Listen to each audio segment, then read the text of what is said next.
my grandmother say, a broke man is like a broke hand. Can't do nothing with it. What kind of gangster shit is that? That's right. Women, children, and dogs are loved unconditionally. A man is only loved under the condition that he provides something. That's right. Fellas, when you meet a new girl, what do your friends ask you? What she look like? Ladies, when you meet a new guy, what do your friends ask you? What does he do? What the does that do that can help you out? Can this mother facilitate a dream or not? A few moments later.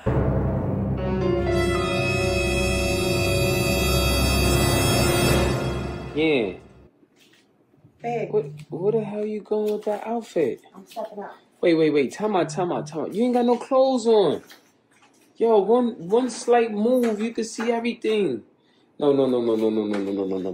Get back in this house. Get back in this house. Get your ass back in this house. I don't love her, I don't love her, and I don't need her. I like to fuck her, that good though, but I don't eat her. Never. Heartbroken one time, and that just really fucked you up. I wouldn't say I had my heart broken.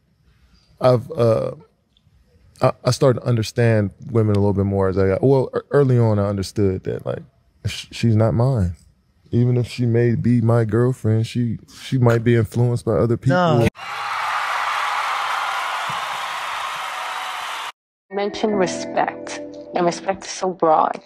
I would want you to tell Yandy, what does respect look like to you? I think respect is just being valued, making sure I'm seen and I'm heard, and taking my feelings into consideration. Since we've been dealing and going through it, this guy over here decided he no longer wanted to wear his ring.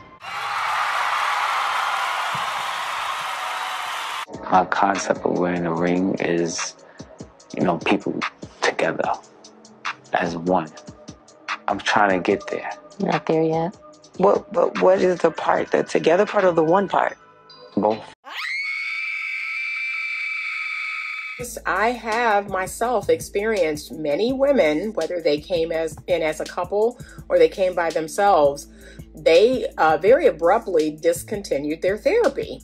And I started to reflect and really think, what was going on here? And I noticed that after I had to confront them about something, I had to bring to their attention something they were doing that wasn't contributing to the health of the relationship, they became very defensive and very, just very harsh, and they stopped coming. And I began to really reflect, like, oh my gosh, is it true that women don't apologize? Is it that women struggle with being held accountable?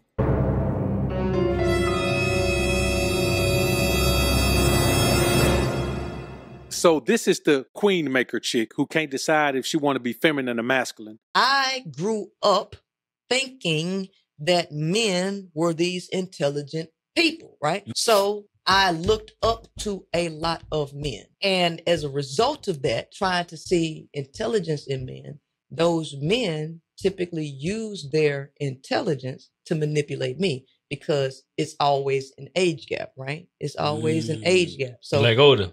Yeah. First of all, if you're a young woman and you getting with older men, you getting with older men for money and stability. 100% of the time, when a woman likes older men, she likes older men for stability, for the possibility of stability, for the probability of stability, for the hopefulness of stability, for the likelihood of stability, for her necessity of stability. I used to like older. But see, the smarter I got, the more remedial men started to become to me.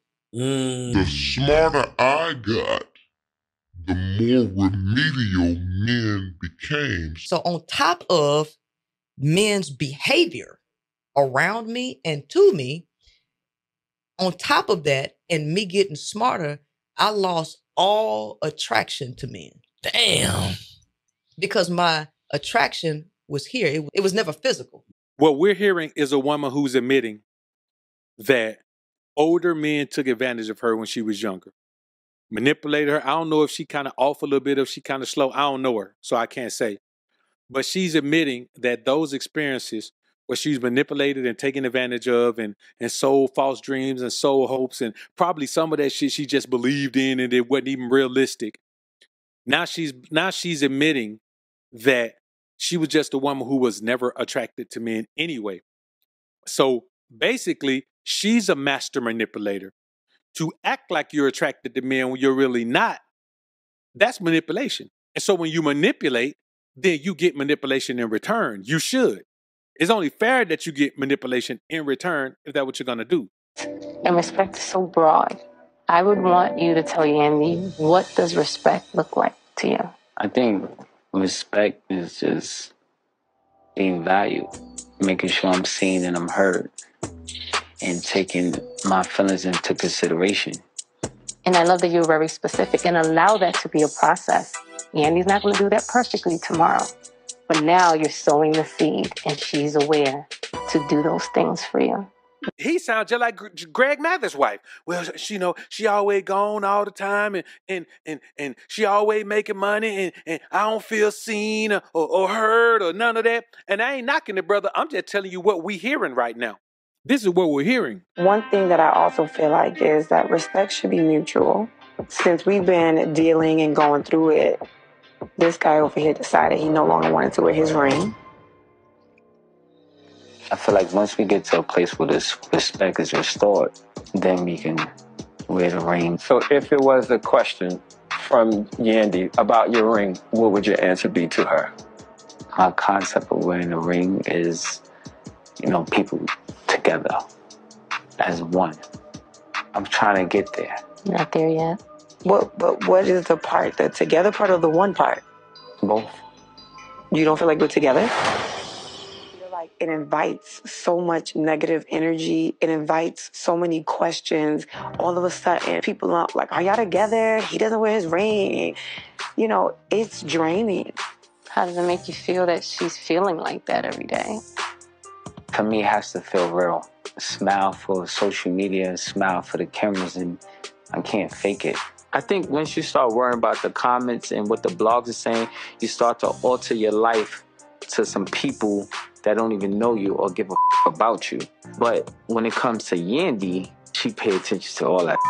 So the question, though, is, are you willing to fight for this thing? I'm trying to get there. Every single time I come to these therapy sessions, I'm hopeful and I am praying that this moves our relationship forward. I'm leaving here today painted as the bad guy. I don't even understand what the point is of us continuing to do these sessions when you're constantly leaving feeling like, I don't know, it just seems like I'm sick of it at this point. Like I'm annoyed and I'm just frustrated. What we're hearing is a woman who isn't taking accountability for her lack of understanding of what's going on. She knows exactly what's going on. She knows she don't respect that man. What that man said is, I have a disobedient wife. And we already know how she run her mouth. He has a woman who gives him no shut up and is an obedience. And I'm going to tell you like this, Mendeece's brother. You take your $250,000 and bounce if that's what you want to do. Maybe you don't want none of the woman money. But for me, shit, I done been with you all this time, girl. The reason why you able to do what you do is because you were able to present this whole family thing and how you, quote unquote, held me down during my time in prison and all that. I'm one of the main reasons that you able to even do what you able to do right now, because people think you this strong wife and this supportive wife and all that. No, you finna give me some of that paper.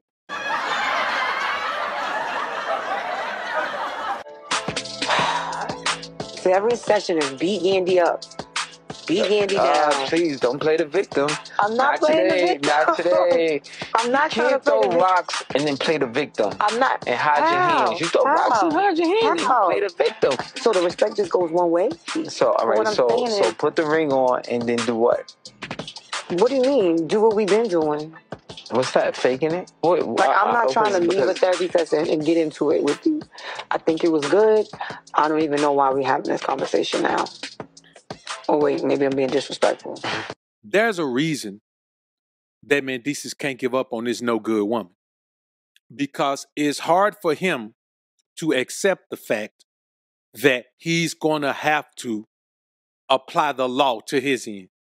He can't bring himself to leave the woman and get some spousal support and get all of that. Hey, man, listen, you a fool, dog. If you let any man tell you, you wrong for taking that woman money, you wrong for that, the same man probably go off, man, and trick off all the time. But he can't see her as a woman because she's convinced him that she has power because she got the money, because his only value to her was the money he was making in the beginning. His value to her is utility. His value to her was just what he was able to do for her. And then he convinced himself that his value to her was that. And he probably felt like that before he ever met her, that his value to a woman is what he can do for her financially. And so now he is. He can't do that for her financially now. So his worth, his value, even his self-value now is based on what she think of him. And she think of him like he ain't nothing. But for a woman who has paper, a woman does not want to have a divorce on her record because she already feel like she beautiful. She already feel like she feminine. She already feel like she everything you should want in a woman. And she got money. She feel like she don't have no reason to get divorced. She feel like she's everything. But she's everything except a wife. So I was talking to a male friend of mine the other day, and he told me that women don't apologize and women can't be held accountable. And I began to really think deeply about this idea. And one of the things that came across my mind is, in the last 9 months or so of me being in my private practice, I have myself experienced many women, whether they came in as a couple or they came by themselves, they very abruptly discontinued their therapy. And I started to reflect and really think, what was going on here? And I noticed that after I had to confront them about something, I had to bring to their attention something they were doing that wasn't contributing to the health of the relationship, they became very defensive and very, just very harsh, and they stopped coming. And even though the husband would continue to come, he made it very clear that, yeah, she won't apologize. She thinks you're wrong. She thinks you're taking my side. And I began to really reflect, like, oh my gosh, is it true that women don't apologize? Is it that women struggle with being held accountable? I'd love your thoughts on this. Me personally, I think it has to do with a person's level of emotional maturity. What do you think? I want y'all to understand, man, you can't hold a woman accountable for what you let her get away with after she's done it. You can't hold a woman accountable. Whenever I hear a man talk about, you got to hold these women accountable, you don't hold no woman accountable. You keep your damn gators on her neck. That's what the craziest thing in the world. By the time you got to hold a woman accountable, you already let her get away with too much shit. You trying to hold her accountable for the actions that you allowed. Don't allow the actions. Keep your gators planted, man. That's the only reason I tell you, man, don't be dealing with no shit. Don't put up with no shit, man. Don't do nothing. You got to demote. Listen, your life is your business. A woman is an employee. There's demotions and promotions that go on, man. You understand? You might have to write her ass up, man. You might have to suspend her for a while. To dock her pay or some shit, man. You might have to do that, man. All these things, I call them slick names like put her on ice and blah, blah, and all of that, man. That's cool, man. There's certain things, man, that you got to do, but it's just all about keeping your gators on the neck. You got to manage this shit before it happens. You can't reel a woman back in because let me tell you something. 9 times out of 10, a woman does things from an emotional standpoint, so she don't think about them logically. She don't think about them how they affect you. She don't think about them how they affect the situation. So it's not that women can't be held accountable and they won't own up to what they've done. They don't see it that way. They'll never understand what they've done from the perspective of how it has affected things and the consequences and repercussions of their actions. That's just not how women function. So you got to nip it in the bud initially. You got to make sure that type of shit don't happen. You got to let her know, hey, if this happens, then this is going to happen. Stop letting a woman focus on her actions and what she's going to do and start making her focus on the consequences, repercussions of shit that she's tried. Because she's going to try something. The problem is the more things you let go, it just get worse and worse and worse to the point where you need counseling. You only need counseling, man, if you done let the woman get so out of hand that you can't even control the ball no more. Counseling happens because women get out of control. Now, you got this thing where, oh, man shouldn't be able to control you. You got to control a woman. If not, man, she going to turn to the wild, wild west. You know what I'm saying? The only law a woman has in her life is the law you give her. So you find me a single woman, watch how recklessly she lives. Look at the type of things she does. Find me a single woman, watch how she just go out and blow money like it ain't nothing. Even to the point, man, just riding around. Man, you find a single woman, a single woman to ride around town and burn up a whole gallon of gas just because she don't want to be at home. How much sense that make? Not a whole gallon, but a whole tank. A woman to ride around a whole tank of gas, man, just because she don't want to be at home. I just want to go outside. A woman to have plenty of food at home, man, and say, well, I just feel like going out to eat. Go out and spend $100, man, on a meal somewhere. Call her friends and take them out too. Spend $200 on the meal. $250. And got plenty of food at home, just went to the grocery store. Because women live in a wild, wild west mindset. They live in a fantasy world. In a fantasy world, there are no consequences, repercussions for your damn actions. But here's the thing. As a man dropping that prism of the ism, baby, you got to make sure there's consequences and repercussions, man. I'm about consequences, repercussions. Fuck discussions.